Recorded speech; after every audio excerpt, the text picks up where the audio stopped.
It is 22 minutes after 6 p.m. Central African time.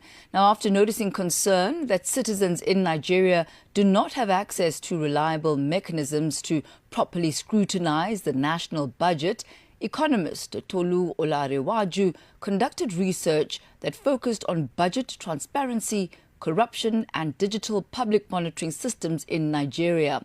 The research further highlighted the challenges that arise with the Citizens Portal that was created and operated by the country's Budget Office of the Federation, which is reportedly often offline. This research study argues that limited access to budget information undermines the social contract between citizens and government. Dr. Tolu Olarewaju is an economist, researcher and lecturer in management at Keele University, and he joins us now to share more insight. A very good evening to you, Doctor. Good to have you with us. Welcome to Africa in Business. Thank you for having me, Tandy. Thank you so much. So, Doc, you've described Nigeria's budget as a closed system for ordinary Nigerians. What do you mean by that? What I mean by that is historical, in the sense that if you look across the African continent, most of the institutions that were inherited post-independence did not have the welfare of Africans in mind. So historically, the budgets were to extract resources across Africa. African governments came into being. A lot of them have or are trying to transition, but there's still a lot of work to be done as to who has access to the budget. Because if you look around Africa, what do you find? Our borders were drawn up by Europeans, right? At least the 58, 50 something countries that we have. And you have different nations within these borders. So for instance, Nigeria has roughly 250 different ethnic groups. There are more than 500 languages being spoken. If you look across Africa, you see that whether you're in South Africa, whether you're anywhere in the East or, whatever part of Africa, you have different ethnic groups that in many cases were brought together. Now, what brings them, or what is the one thing that they can use to determine their destiny? It is the budget, right?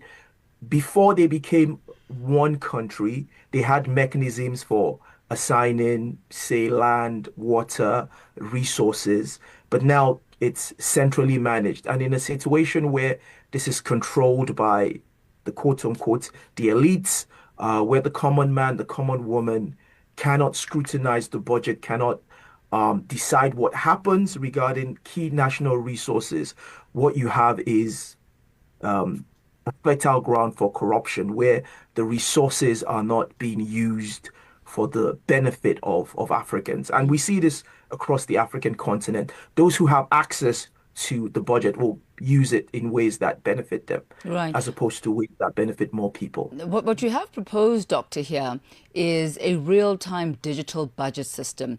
Can you take us through how this would look like and how it would operate? Thank you. Yes, I will. So let's say the federal government of Nigeria says that the income for the country is, for argument's sake, let's say $1 billion or $1 billion naira. Okay, so they're going to get this via taxes, via oil revenue, say grants, say resources, trade, right? So we want to see that coming in, right? We want a way for every single Nigerian, right? Every single person to be able to view that in a central online portal. Okay.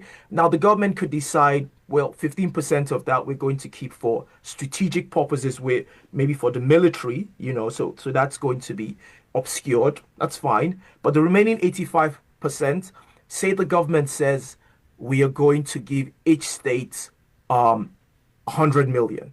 Okay. So we should be able to see 100 million leave the federal government account and go to the account for each state.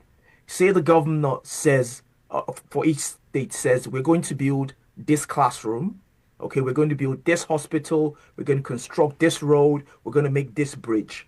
It's going to cost this amount. There should be a process, a credible process, whereby there is a bid for that contract.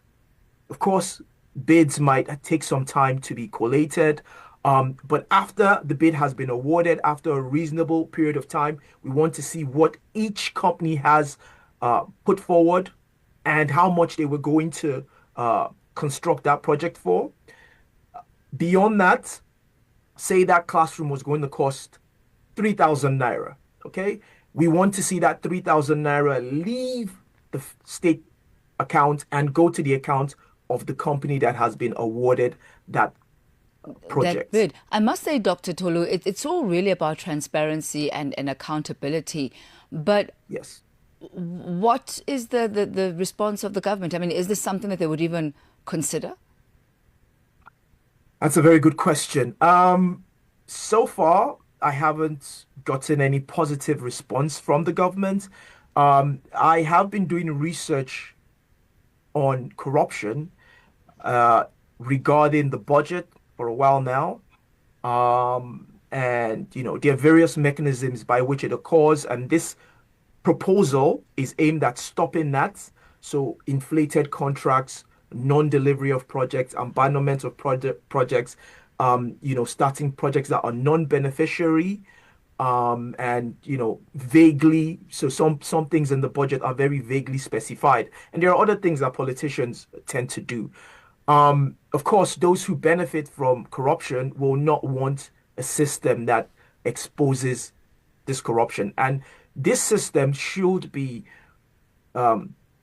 also put in place in line with a system that also persecutes corruption. So when the system flags up, for instance, that this 3,000 naira has been paid and the classroom has not been built, there has to be a mechanism to hold people to account, and it has to be fair across board, right? So nobody is against the law.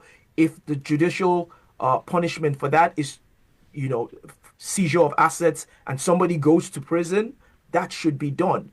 If it's on the government side, if it's on the private contractor side, somebody must be held accountable. Of course, those who have access to this budget as it is now are, quote unquote, the very wealthy, right? The very powerful.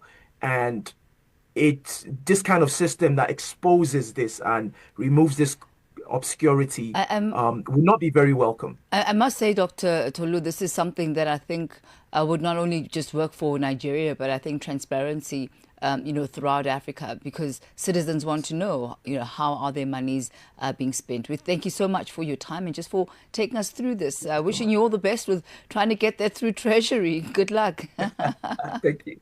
Good luck Thank to you. you. Thank you so much. Thank you, Doc. That's Dr. Tolu Olarewaju. He's an economist as well as a researcher and lecturer in management at Yale University.